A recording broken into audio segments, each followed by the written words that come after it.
Meet you, Soror. Nice to meet you. So, watching this, I got a lot of Set It Off vibes, a lot of energy from you, especially with Action Packed. I want to know, because a lot of people are asking about it, do you think that we'll ever get a sequel to Set It Off? Absolutely not. I don't know why people keep thinking that. People trying to cast themselves and everything. I mean, they might do.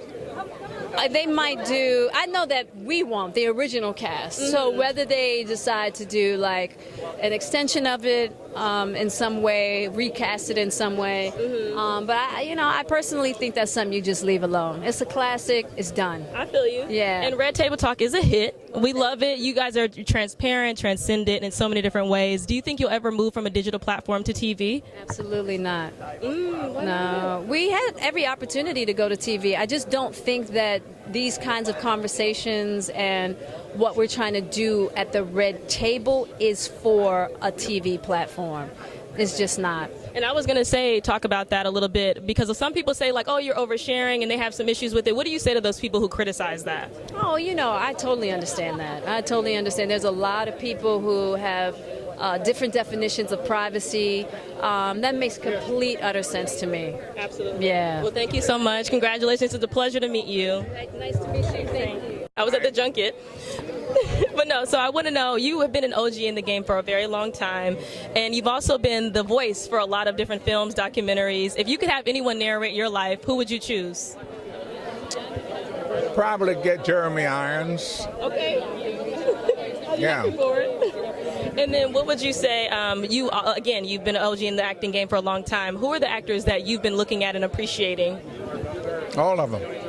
All of them? Yeah. Do you want me to pick out 2 or 3 actors out of the plethora of actors that I really, really admire? Who's like the one that's like, wow, I just have to go see their film because I know it's going to be an amazing job? Clint Eastwood. Okay.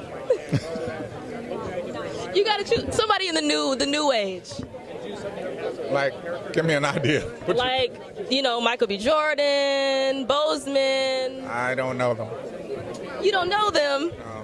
Yes, you do. What? I love it. Well, okay. It's, again, do you feel like we need to see the other installments of Fallen in order to kind of get the same energy that we have with this one? No, I think if we do it, the energy would probably be, if not the same, a little deeper. Mm-hmm. Yeah, I mean, why do it otherwise? Absolutely. Big question. Oh, man. What was it like doing some of the stunts yourself? Well, I don't remember doing a stunt. I remember when Jerry got a phone call or something, I said to Rick, can I jump off the porch and yell at the guys that are threatening his life? And then next thing Jerry knew I was on his back and he was trying to muffle me. Absolutely. Yeah. And so, Nolte, you're one of the OGs in the acting game, but who's some of the newcomers in the acting world that you really like to enjoy watching? Boy, you're going to really, really date me because I know Brad Pitt. That's terrible. No, it's not. And see, I don't know who's out there. Yeah. I know there's a lot out there. Yeah. There's more work than ever, And then I've been in Europe a lot. Yeah. So the last 2 films were in Europe. So we saw a picture of you shopping with your daughter.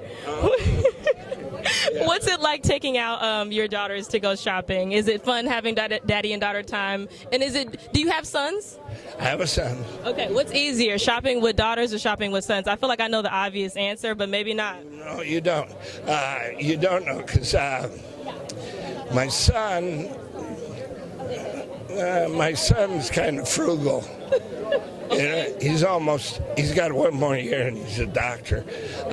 My daughter's 11, and she played my daughter in Honey in the Head. So we did a whole film together in Germany.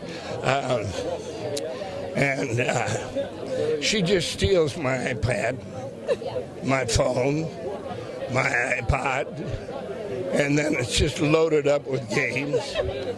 And I keep getting bills and bills and bills.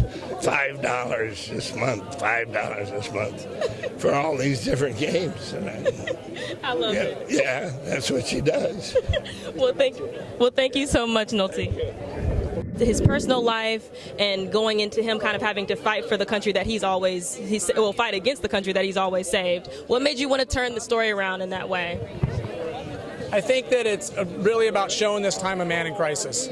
You know, to take a character that has been a one-man wrecking crew and show him that we all evolve in life and we all reach that point of, can we still do the job? Right. You know, professional athlete, doing everything you possibly can to stay in the game, you know, even sometimes against our own health and our own detriment. And I thought it was a really interesting way to show a man this time, warts and all, you know, and show his flaws, show the things he's struggling with, so we're empathetic with a hero that has been humanized. And that was all it was about. It was about making a relevant movie and a lot of themes going on in today's world, where as much as it's an Americana story, I would say that you can transplant this to almost any country in the world and they would play the same, with the way politics are running now, the way that law enforcement, military, and first responders in every country are dealing with a very dangerous world right now. Absolutely. Well, thank you so much. Again, I love the movie.